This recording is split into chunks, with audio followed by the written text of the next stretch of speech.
Nous, notre obsession, c'est d'aller parler sécurité numérique dans les salons du numérique qui ne traitent pas ou qui ne traitaient pas de ces questions-là. Donc je suis très heureux déjà que cette conférence expert emploie déjà by design le mot sécurité.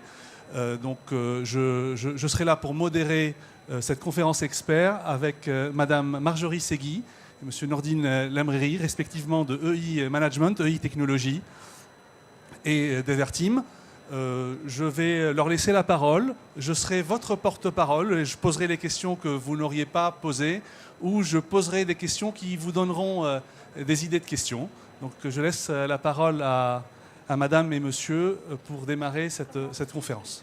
Eh bien, bonjour à tous. On va tous ensemble dérouler une présentation et un atelier autour de la sécurité des documents et des données, en se concentrant sur les documents en format numérique. Alors c'est tout un sujet, surtout qu'il mérite d'être défini, particulièrement sur le terme de sécurité. Alors on est parti sur des postulats. Le périmètre ne couvrira pas forcément tous les aspects de la sécurité dans le format de la présentation. On pourra compléter sur des réponses dans le cadre de nos échanges. Alors, pourquoi cette conférence? Parce qu'on s'est aperçu que la sécurité de l'information était de plus en plus compliquée à contrôler. De plus en plus, et nous, on vient du monde de l'archive, on sait qu'à un certain moment, l'information, elle rentre dans un dispositif où tout est parfaitement maîtrisé en termes de sécurité. Mais en amont, il se passe des tas de choses. Il y a des besoins qu'ont les salariés de travailler en mode collaboratif, en interne, mais aussi avec des intervenants externes. On voit que quand on n'a pas d'outils, le mail reste le moyen encore privilégié d'échanger des documents. Et là, il y a une perte potentielle du contrôle de l'information qui peut apparaître comme stratégique. Donc là, l'idée, c'est vraiment de vous donner un outillage, des pistes de réponse et d'essayer de voir à chaque étape du cycle de vie du document comment est-ce qu'on peut répondre à certaines exigences qui sont demandées et puis dans un cadre légal actuel à la mode, le RGPD, comment on arrive à mieux gouverner l'information. Donc on va rapidement présenter nos sociétés. Oui, je vais commencer. Donc, Everteam, c'est une entreprise que je représente aujourd'hui, qui est une entreprise spécialisée dans tout ce qui est gestion de l'information et du contenu, notamment dans le domaine de l'archivage. C'est une entreprise qui existe depuis plus de 25 ans, qui est née en France et qui aujourd'hui a une dimension internationale et qui développe de manière particulière une expertise autour de toutes les thématiques liées à la gestion de l'information, que ce soit au niveau des commissions AFNOR, ISO, que ce soit au niveau des associations professionnelles. L'offre d'Everteam est orientée autour de la gouvernance de l'information, avec une offre qui met le focus autour des technologies de l'analytics et de l'automatisation des traitements autour de la donnée et du contenu, et qui articule au cours de cette technologie un certain nombre de solutions, que ce soit des solutions d'archivage, qui est une solution qui est très utilisée aujourd'hui sur le marché, que ce soit des solutions de gestion de contenu classique, de GED ou de case management, voire des solutions de type processus ou de BPM. Voilà, on couvre différents besoins. Donc EI Technologie est un des partenaires Everteam, mais c'est surtout en fait une entreprise, une SS2I spécialisée dans la transformation digitale des entreprises. Donc on est réputé pour mettre en œuvre des CRM autour de Salesforce, mais on a une activité derrière qui est employé digital, où on travaille donc avec des solutions Microsoft pour toute la partie collaborative et des solutions Everteam pour tout ce qui relève de la GED et de l'archivage. Alors, il nous semblait important d'avoir comme fil conducteur à travers cette conférence vraiment le cycle de vie du document. Donc, de se reposer la question de qu'est-ce qui se passe dans les différentes étapes de production documentaire et de s'apercevoir qu'on avait 3 étapes clés pendant lesquels on n'avait pas tout à fait les mêmes exigences en termes de sécurité. Donc, comme on l'a évoqué tout à l'heure, on a toute la partie collaborative où les choses sont un peu floues, les choses sont un peu brouillonnes, il y a une non-maîtrise de l'information. Donc là, il s'agira de donner des réponses de sécurité de manière à savoir où se trouve physiquement le document. On parle d'infra interne ou d'infra dans le cloud.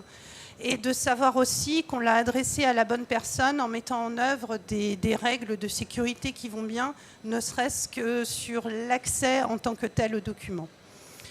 Ensuite arrive le moment où on va mieux gérer, mieux contrôler l'information parce que ça devient un record, un document qui aura été figé à un instant T.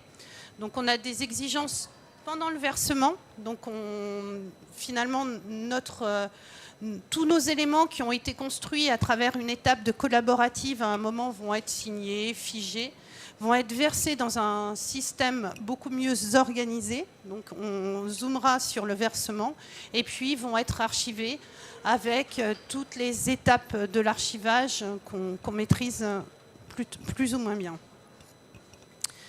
Donc on s'est dit que pour mieux comprendre en fait ce qui se passait, on allait partir d'un cas un peu concret. Donc on imagine que EI et Everteam se retrouvent face à un appel d'offres et ils doivent répondre à une proposition commerciale. Donc on a beau être des partenaires privilégiés, il y a des choses qu'on n'a pas à partager avec Everteam et des choses qu'Everteam n'a pas à partager avec EI Technologies. Donc on travaille dans un contexte bien particulier qui est le contexte de l'appel d'offres. On va travailler Noureddine et moi-même en fait à échanger et à construire notre réponse. Donc là, on va soulever des problématiques de sécuriser notre document de façon à ce que notre offre ne parte pas chez un concurrent.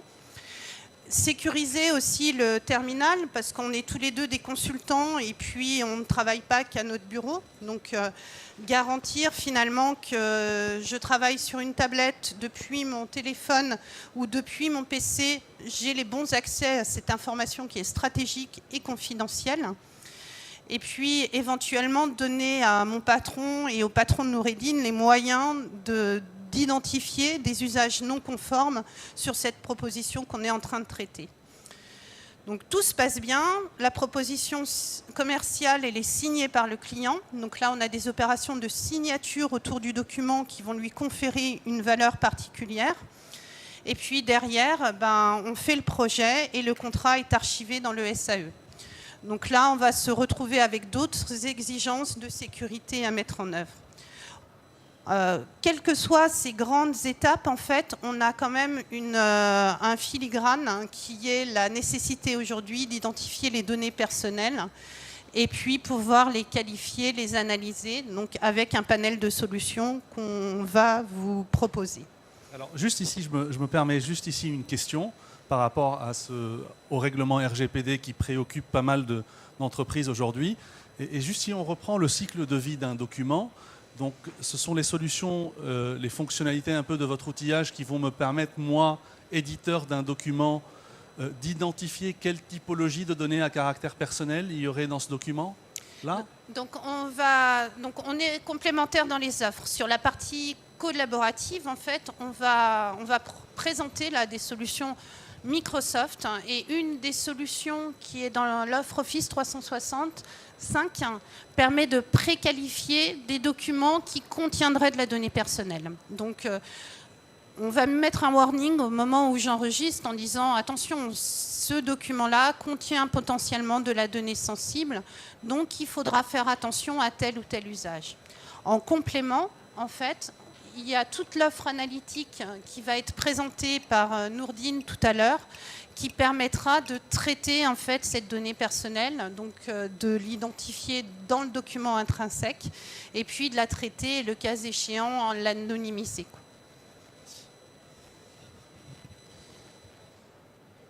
Donc on va parler de collaboratif et de sécurité. Donc en complément finalement des offres d'archivage électronique, on a des offres, un panel d'outils qui est proposé par Microsoft qui peuvent améliorer en fait la sécurité documentaire Donc ça répond à quelles exigences? Donc du chiffrement des données intégrées à Azure et Office 365. Ça, c'est dans le cadre où j'enregistre sur un cloud Azure. Des cryptages et des autorisations au niveau du fichier intrinsèque. Donc je crypte mon document qui est hébergé chez Azure et je n'autorise que Noureddin à y accéder. Je contrôle l'accès et l'utilisation du cloud. Ça, on le verra un peu plus tard. C'est quand on héberge finalement des solutions. On peut imaginer héberger sur Azure la solution Everteam. Et puis derrière, j'ai un panel de conseils et de stratégies pour notifier les utilisateurs finaux. J'ai des marquages visuels pour indiquer les données sensibles. Donc des tas de choses qui vont m'aider à gouverner et à me sensibiliser à la sécurisation de mon information. Alors ici également, je souhaiterais poser une question.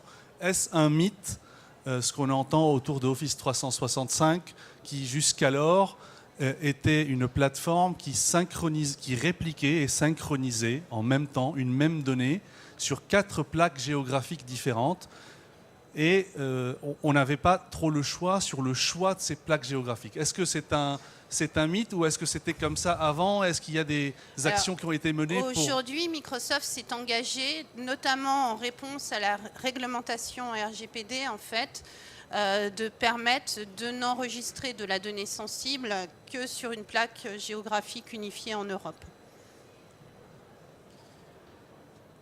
Oups. Donc, on observe derrière Microsoft 4 familles de produits pour répondre aux exigences qu'on vient d'aborder. Donc, l'AZM qui permet de sécuriser le document, donc protéger les données sensibles avec Azure. On a quelque chose au niveau du stockage en fait à travers Microsoft Cloud App Security qui permettent de protéger les applications en SaaS. Donc on imagine que notre outil Everteam est stocké en fait sur Azure. On a de la sécurisation des terminaux, donc n'autoriser que certaines machines finalement à accéder à l'information qui est sensible.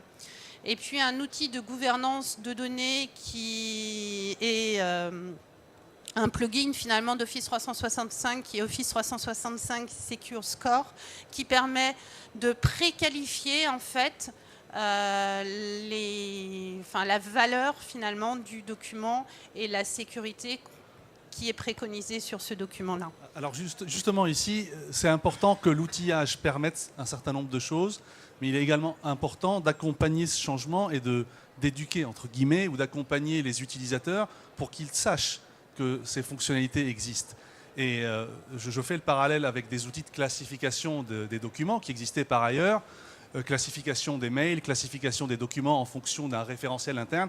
On a souvent constaté que ces fonctionnalités-là, ces plugins-là étaient sous-utilisés ou mal utilisés par non-accompagnement des utilisateurs. Donc là-dessus, est-ce que vous avez des conseils? Est-ce que vous dites à vos clients d'une mise en place de gouvernance de l'information avec des best pratiques, avec des rappels de process internes, de façon à ce que ce soit une sensibilisation en fait qui est demandée aux utilisateurs.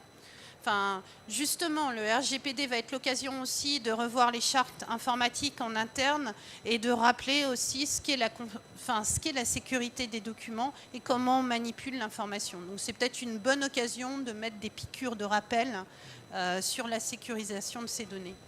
Oui, il y a effectivement tous ces éléments-là. Et puis en complément, il apparaît maintenant de plus en plus qu'un nouveau rôle en fait, doit apparaître au niveau des organisations. Au plus haut niveau et qui serait vraiment autour de la réappropriation du capital informationnel de l'entreprise. Le RGPD avec le DPO fait émerger ce rôle. Le Data Protection Officer. Yes, voilà. Mais émerge aussi une fonction un peu plus large qu'on appelle CGO,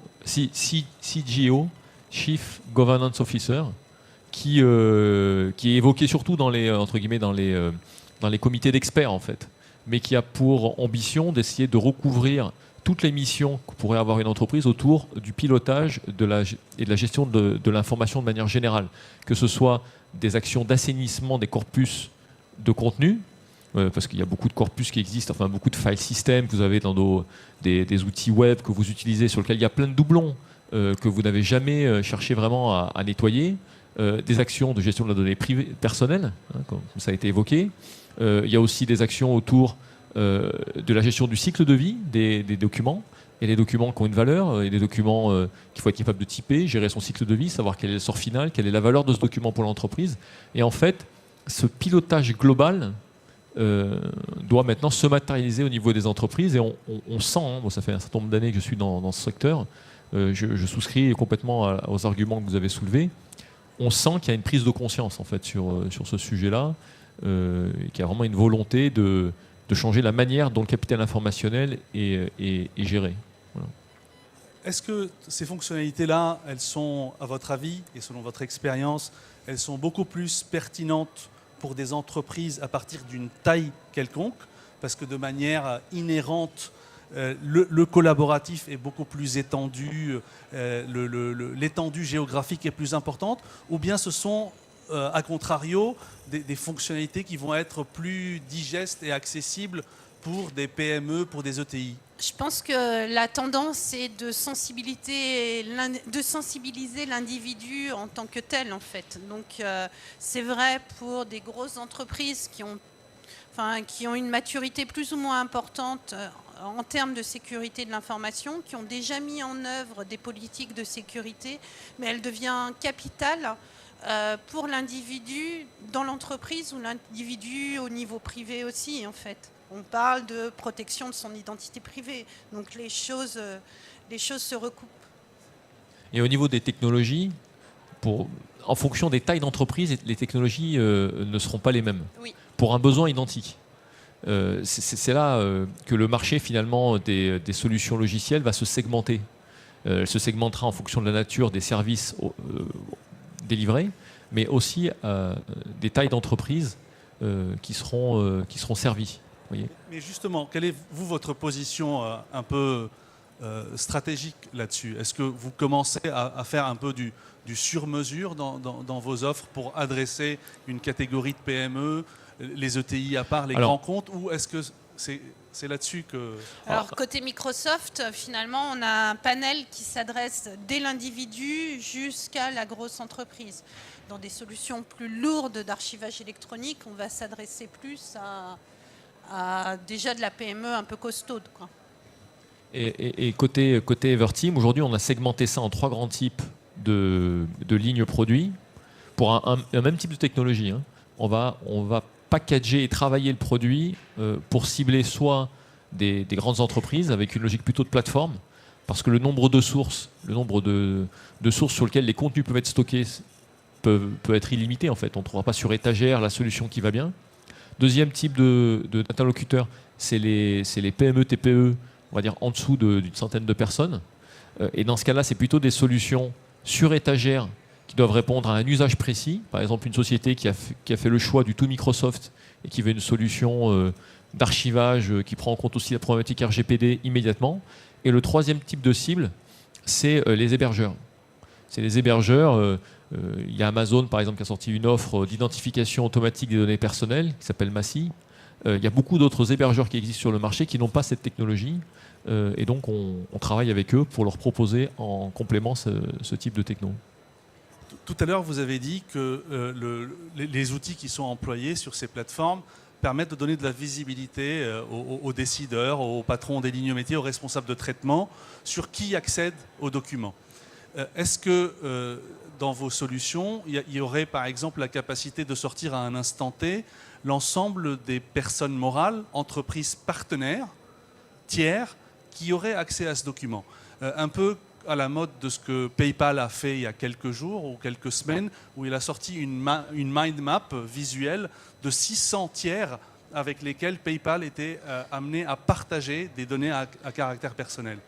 Est-ce que les outils permettent... tous les tableaux de reporting qu'on retrouve avec AZM, hein, où on localise finalement et on identifie qui utilise quoi.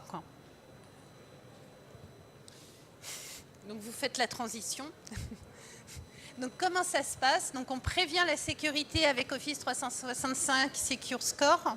Donc j'ai fini de faire mon doc, je l'enregistre et finalement en fonction de ce que j'ai l'habitude de faire, de qui je suis, on me propose une classification, on me préconise une classification de la sécurité de mon document. Donc voilà, et derrière, je prends les mesures nécessaires avec une bonne gouvernance de l'information. Je sais que quelque chose avec un score très élevé, je vais peut-être aller vers de la donnée cryptée. Et derrière, on a 2 outils complémentaires, AZM qui permet de classer les documents par typologie de sensibilité. Donc là, en fonction du score que j'ai eu tout à l'heure, je vais avoir des niveaux de sécurité de plus en plus forts, voire même de crypter les documents, et des rapports d'établissement des usages douteux, mais aussi des rapports d'établissement d'usage tout simplement. Donc ce n'est pas que de la fraude, c'est aussi de l'analyse de ce qui est fait de cette donnée. Des choses complémentaires autour de EMS, en fait, avec un contrôle d'identité, gestion des postes de travail, protection des données d'entreprise. Donc là, on n'est plus sur la personne et le terminal. Et puis en complément, ce qui va me permettre de rebondir vers les solutions Everteam, en fait, on a une offre plus globale qui permet de surveiller et de protéger les applications SaaS, en fait. Donc contrôler les données, mieux gérer les menaces, de façon à avoir un environnement, des infrastructures qui sont parfaitement en compliance avec les exigences de sécurité qui sont attendues. Donc notre petit document tout à l'heure qui était un contrat, il est enfin signé. Donc c'est pareil, derrière la signature, on a des sceaux de signature, on a des sceaux, en fait, on a des scellements, on a de l'identification de personnes. On voit bien qu'on a différentes strates de sécurité tout au long du cycle de vie de l'information. Et maintenant, je vais vouloir le verser dans mon système d'archivage électronique. Donc finalement, ce qui est assez intéressant, c'est la solution que va proposer Nourdine, de manière à centraliser tous ces flux multicanaux vers de l'archivage. En fait, le point, c'est que, c'est le cas que vous allez rencontrer de plus en plus souvent, vos collaborateurs produisent des documents. C'est un peu le sens de notre propos. C'est-à-dire qu'on produit des documents de toute nature, et ces documents sur lesquels on travaille, certains vont mettre plusieurs semaines à être créés, certains auront été créés en un jour. C'est des documents qui peuvent vivants, qui peuvent disparaître. On crée un document, finalement on s'est trompé, on le supprime. Et dans l'exemple qu'a présenté Marjorie, on est vraiment dans un cas d'usage, dans un contexte Microsoft. Dans ce type de contexte, comme le document est en cours de production, il peut arriver à un stade, même s'il n'est pas encore validé, où il contient déjà une information, entre guillemets, sensible. Donc on a tout le dispositif de sécurité qui va permettre de s'assurer qu'on contrôle les accès, que le stockage est sécurisé, et puis tout un ensemble d'autres options à forte valeur ajoutée. Mais va arriver un moment où le document va être validé en quelque sorte. Il sera considéré comme un document, ce qu'on appelle un record, c'est-à-dire un document éligible à son usage dans le cadre du fonctionnement de l'entreprise, soit un document produit par l'entreprise, soit un document reçu par l'entreprise. Pour prendre l'exemple de Marjorie, dans l'échange entre EI Technologies et Everteam, on s'est échangé des documents. Certains documents que EI a produits qui sont très importants, d'autres que EI a reçus et sur lesquels il faut impérativement garantir l'intégrité. Et donc dans ce cas-là, se pose la question de ce qu'on appelle dans le monde des archives de la prise en charge. À un moment, il y a une prise en charge, une espèce de transfert de responsabilité où on considère qu'un document important pour l'entreprise est repris. Et là, c'est un changement de paradigme assez important par rapport à ce qu'on a connu les 10 dernières années sur les systèmes de gestion électronique de documents, où on considérait qu'un document qui était dans une GED, finalement, n'avait pas besoin d'être sécurisé. Parce que c'était un système finalement souple, on pouvait consulter, mais il n'y avait pas de signature, il n'y avait pas de sécurisation particulière, il n'y avait pas de traçabilité particulière. Ce qui est quand même un paradoxe, c'est qu'on se posait la question de sécuriser les documents au moment de leur archivage, peut-être 5 ans après, mais pas pendant toute la période où il avait une valeur extrêmement importante pour l'entreprise. Donc là, aujourd'hui... Dans notre cas, finalement, notre proposition signée, ça va être le point de démarrage à notre projet. Donc le contrat en tant que tel, c'est juste capital pour nos 2 entreprises. Voilà, exactement. Donc à ce moment-là, c'est à ce moment-là qu'il faut sécuriser le document. Si on identifie qu'il est important, c'est à ce moment-là qu'il faut le faire. Donc il y a des éléments qui nous aident.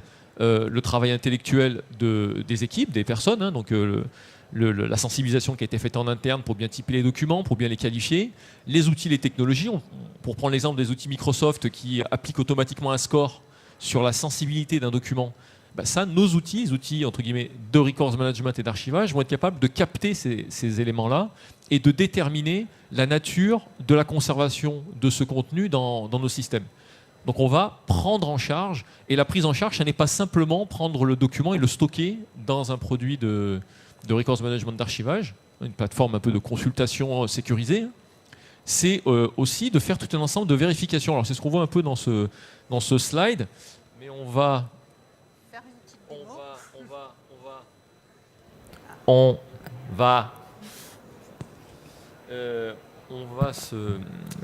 s'hasarder à une petite séquence de démonstration, mais très très rapide. On en a prévu 2 pour illustrer un petit peu tout ça. Là, on fait glisser la fenêtre de... Peut-être pendant que Nourdine met en place sa démo, j'ai une question à vous poser, Marjorie.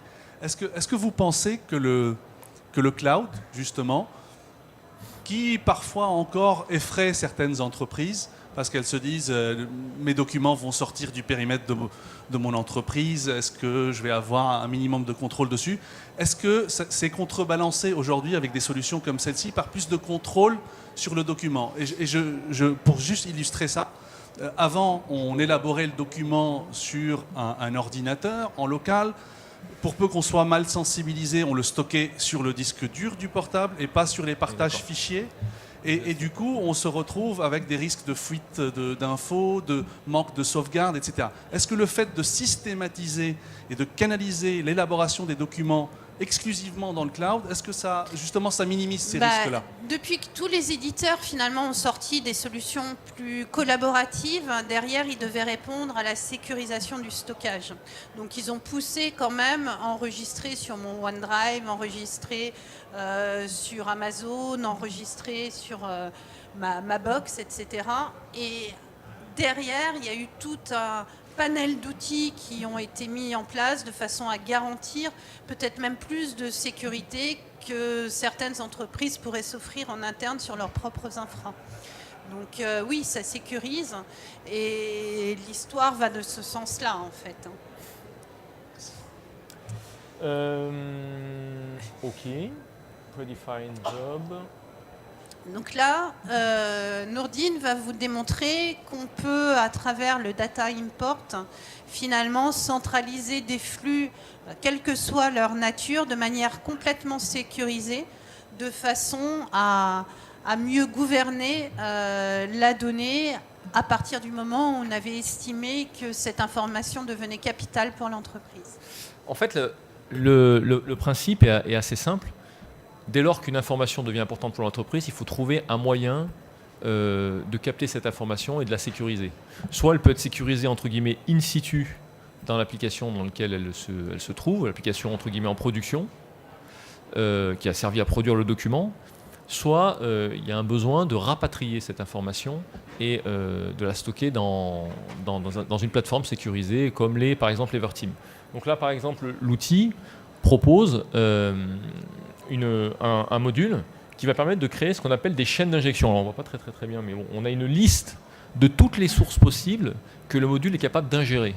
Donc on va avoir comme ça un panel de tous les types de sources par lesquelles la plateforme d'archivage peut recevoir des documents à sécuriser et le système va automatiquement les consommer périodiquement en s'appuyant sur un ensemble de connecteurs. Par exemple, vous utilisez une plateforme de type OneDrive, des moments clés, des documents vont nous être envoyés pour prise en charge par la plateforme.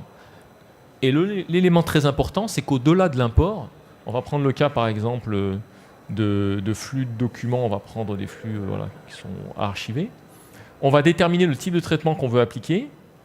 Et la force du module, c'est qu'il permet de combiner des étapes. Donc je peux créer une étape, je peux en créer 2, je peux en créer 3.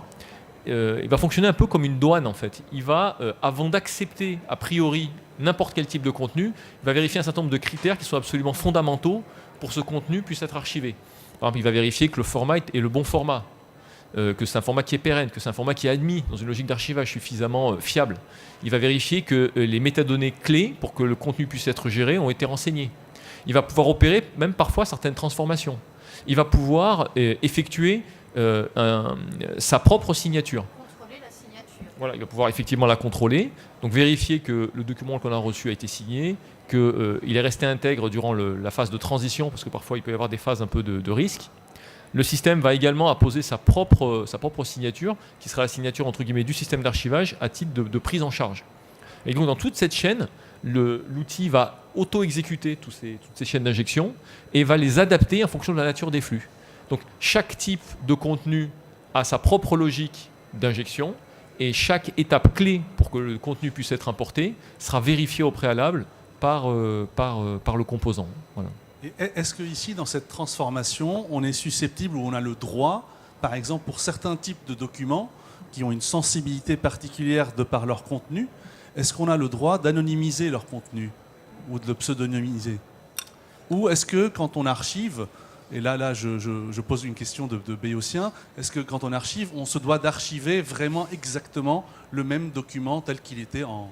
Alors, sur le principe, théoriquement, effectivement, quand on archive, on doit, au moment de la prise en charge, on prend acte du document qu'on nous remet, et ensuite, le système d'archivage va tout mettre en œuvre pour pouvoir restituer exactement le même objet au moment où on lui demande de le restituer. En revanche, on va pouvoir apposer des droits bien spécifiques à travers une visionneuse en ne donnant pas accès à toute ou partie de l'information contenue dans le document. Donc on décache.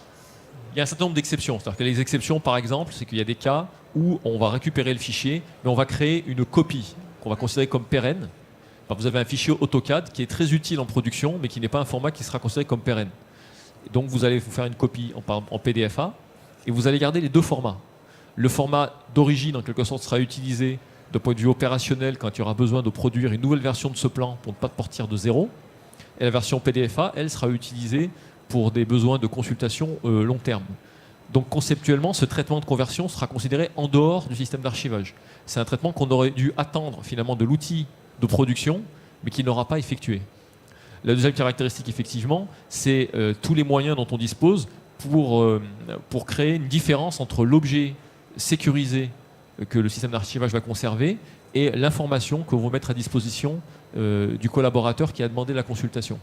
Voilà, donc effectivement, on peut jouer sur des mécanismes de masquage ou de refabrication de documents allégés. Enfin voilà, c'est tout ça qu'il faut retravailler et redéfinir en amont. Le risque, juste pour terminer sur le point sur l'anonymisation, pseudonymisation, les études qui ont été portées aujourd'hui sur les traitements d'anonymisation et de pseudonymisation ne définissent pas une orientation sur cette technologie qui garantisse à 100% que le document, par exemple, qui a été anonymisé, ne puisse pas être réidentifié par la personne qui le reçoit. Il peut y avoir des mécanismes classiques d'inférence où la personne, par croisement d'informations, va réussir à réidentifier la personne. Il y a une étude qui a été faite par le MIT avec des personnes où il y avait des données, par exemple, de téléphone qui étaient captées, juste un identifiant. Il n'y a aucune autre information. Identifiant du téléphone et information de géolocalisation. Ils ont identifié que sur un périmètre de 100 km, il y avait des nuages de points, mais pour chaque identifiant, il y avait toujours 2 points qui revenaient tout le temps. Donc pour un ID, on avait 2 points, pour un autre, on en avait 2 autres, et autour plein de petits déplacements. Et on a remarqué que ces 2 points, c'est systématiquement le lieu de travail et le lieu où la personne habitait. Donc je travaille chez Everteam, donc on voit le local d'Everteam, et j'habite 40 boulevard des Castors. Donc on est tout à fait capable de savoir que cet identifiant-là, c'est le téléphone de Nordine Lamrieri. Voilà. Alors qu'initialement, tout était totalement anonymisé et il n'y aurait eu aucun risque, a priori. Voilà, donc ça, ce risque-là, il est très fort, il est très très fort. Et les études que moi j'ai pu lire, en tout cas sur le sujet, laissaient entendre que la pseudonymisation ou l'anonymisation pouvait être une solution intéressante, mais il fallait vraiment un gros contrôle. Voilà. Les 3 solutions possibles, finalement, c'est vous anonymiser. L'autre solution, c'est vous détruisez. Et la dernière solution, vous archivez. Voilà. Donc en fonction des cas, il faudra déterminer l'option la plus pertinente. Quand tu es dans un système d'archivage, il y a des mécanismes de communicabilité qui apparaissent. Donc on peut communiquer toute une partie de l'information et encore mieux contrôler les accès. L'outil d'Everteam, dans sa structure, va être très proche d'une norme. Alors, on ne voulait pas en citer, mais bon, je ne vais pas avoir le choix. C'est l'ISO 14721, qui est une norme qui s'appelle OAIS, qui a été créée dans le domaine de l'aérospatial, et qui structure très très bien la manière dont un système d'archivage doit être défini, avec finalement une logique de producteur de contenu. Donc, on réceptionne des contenus, c'est ce qu'on voit sur la gauche du schéma. Tout un ensemble de dispositifs applicatifs internes qui vont permettre de contrôler les entrées, qui vont éventuellement être capables d'effectuer une gestion des objets qui sont stockés, de pouvoir faire de la journalisation, de pouvoir contrôler les accès, de pouvoir gérer toute la partie administration. Je ne rentrerai pas dans le détail de tout le schéma, mais disons qu'il y a aujourd'hui un état de l'art sur la thématique qui permet de bien maîtriser et appréhender ce sujet. Juste un focus sur la journalisation.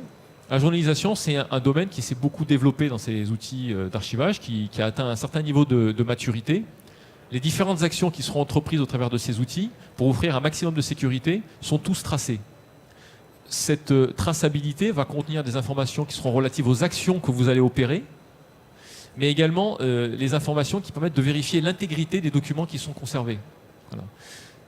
Il y a des axes d'innovation également qui apparaissent sur ce mécanisme de journalisation, parce que toutes ces traces que vous opérez ensuite, elles sont agrégées dans ce qu'on appelle un journal, qui est lui-même signé et chaîné, un peu comme fonctionnerait une blockchain.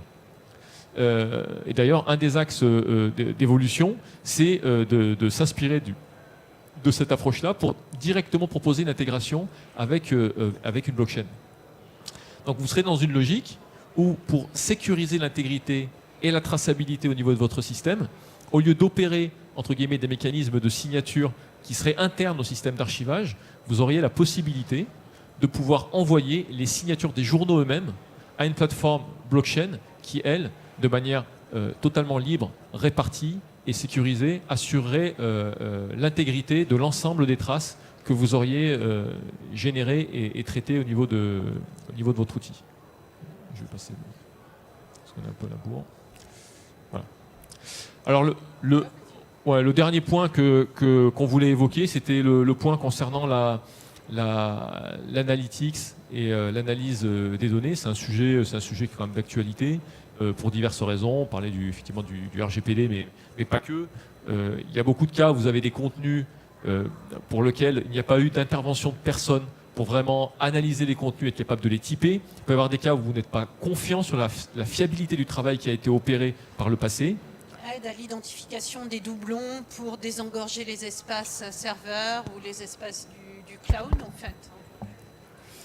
Alors ici, j'ai une question, moi, concernant la transposition des mécanismes de data loss prevention. Le DLP, il a essayé de percer il y a quelques années. C'était une sorte de boîtier qu'on mettait à la périphérie des systèmes d'information et qui levait une alerte à chaque fois qu'il y avait un fichier Excel ou un mail ou un document qui contenait des informations sensibles. Maintenant qu'on est allé dans le cloud avec cette transformation numérique, est-ce que dans Microsoft Azure et dans les outils que vous manipulez, que vous employez, que vous proposez, est-ce qu'il y a cette faculté de lever une alerte quand je vais chercher à déposer ou élaborer ou injecter un certain type de contenu dans ces documents? Est-ce qu'il y a du DLP embedded? Oui, c'est un peu le principe dans la boîte à outils, en fait. Donc à configurer, à paramétrer et rentrer les règles de gestion qui vont bien derrière. Donc la fonctionnalité existe, encore faut-il en connaître l'existence et savoir la paramétrer correctement. Oui, le cas qu'on rencontre aussi, c'est, mettons-nous dans le contexte du RGPD. Dans le contexte du RGPD, vous êtes amené à opérer en tant que responsable de traitement un certain nombre d'obligations en rapport avec votre rôle de responsable de traitement. Vous pouvez aussi opérer un rôle de contrôle vis-à-vis des sous-traitants avec lesquels vous intervenez. Vous n'êtes pas obligé de leur faire confiance les yeux fermés. Vous pouvez vous-même mettre en place des dispositifs de vérification de ce qu'eux stockent. Et vous pouvez aussi, entre guillemets, mettre en place des technologies qui vont aider à prendre en compte les obligations que vous avez vis-à-vis du droit à la personne. Donc vous allez avoir des personnes qui vont vous envoyer des requêtes et ces requêtes, vous allez les mettre en place. Et par exemple, une personne qui vous dit « moi je ne veux plus qu'il y ait de documents stockés par votre entreprise qui me concernent ». Donc vous opérez la suppression, mais le souci c'est que des documents peuvent arriver demain, après-demain, à vos dépens. Et dans ce cas-là, effectivement, pour reprendre votre principe, on peut mettre en œuvre des traitements, des mécanismes de suivi qui vont s'assurer que sur ce traitement que j'ai opéré en rapport à une demande relative au droit à la personne RGPD, je m'assure que je n'ai plus à l'avenir de documents qui apparaissent. Donc on va vraiment scruter en permanence en fait, le SI pour se dire si j'ai un nouveau document avec l'ordi de librairie qui apparaît, peu importe, dans une pièce jointe d'un email, dans un document PDF, n'importe où, dans un champ description d'un ERP, je sois alerté pour ensuite pouvoir opérer une action de correction. Voilà, ça peut arriver. Donc ouais, la dernière démo, hein, j'ai un petit souci pour faire glisser d'une fenêtre à l'autre. Et puis je vais d'ailleurs arrêter la diapo, comme ça me permettra de voir l'écran aussi sur mon poste, ce sera plus confortable. Ça fait plaisir, moi qui évolue dans le domaine de la cybersécurité, ça fait plaisir de savoir qu'au lieu de critiquer systématiquement les technologies et les éditeurs de logiciels, à un certain moment, avant de critiquer et de baisser les bras, ça serait bien de puiser dans les fonctionnalités intrinsèques qui sont permis par ces outils et qui permettent quand même un minimum de visibilité, de contrôle, de gestion des habilitations sur ces données diverses et variées qui voyagent dans le cloud. Donc c'est plutôt un signe encourageant et prometteur.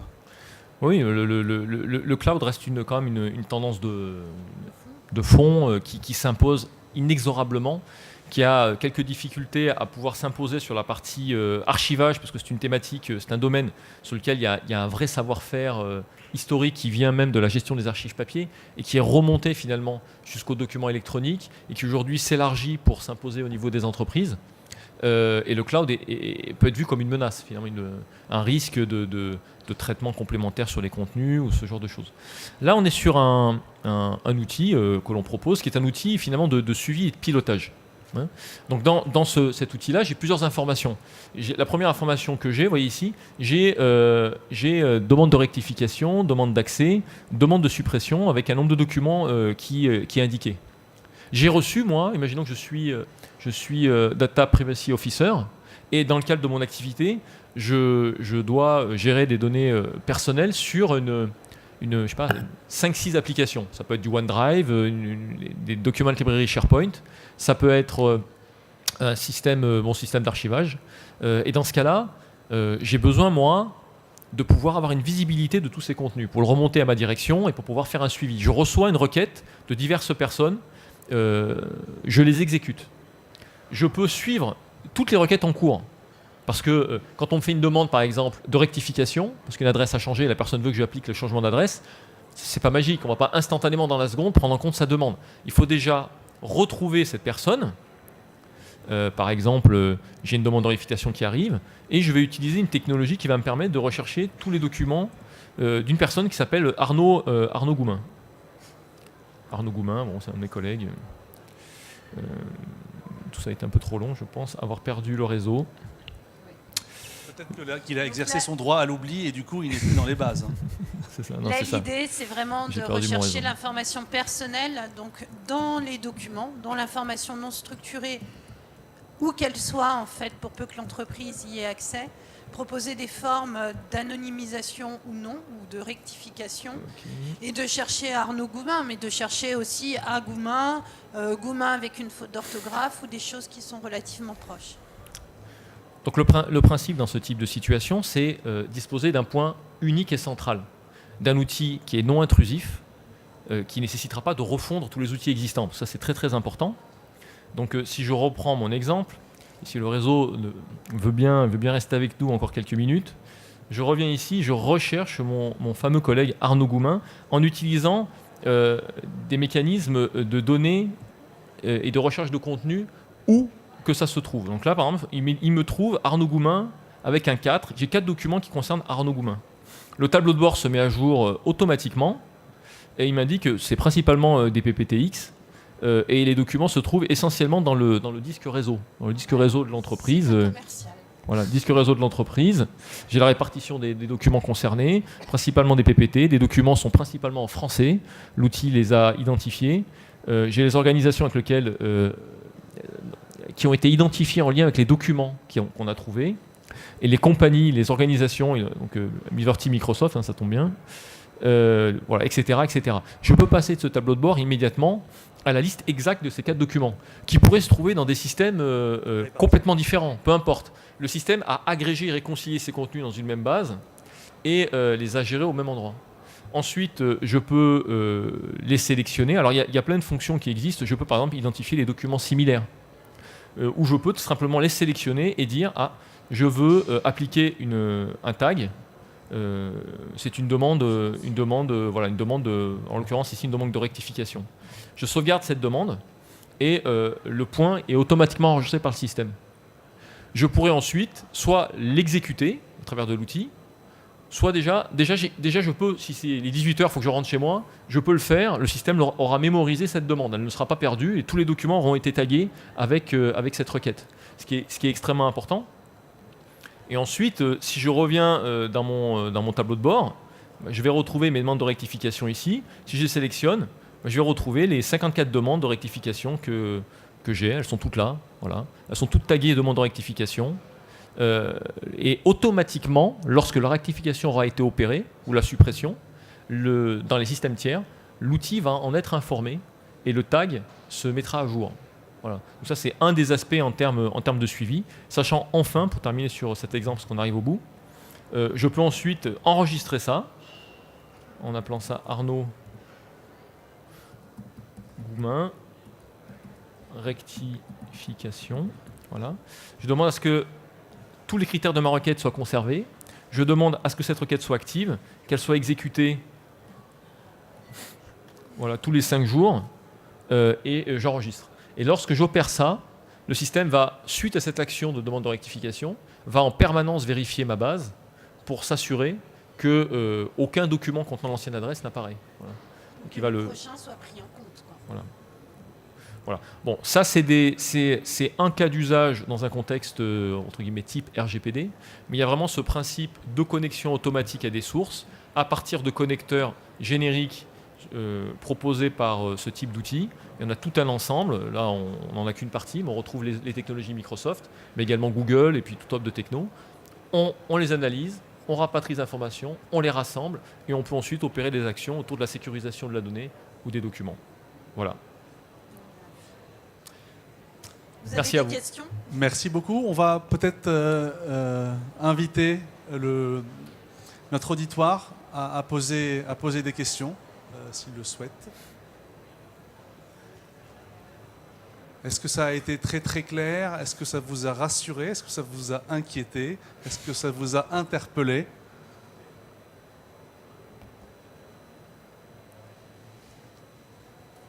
Eh bien, merci. Merci à tous. Merci à vous. Merci. Au revoir. Merci.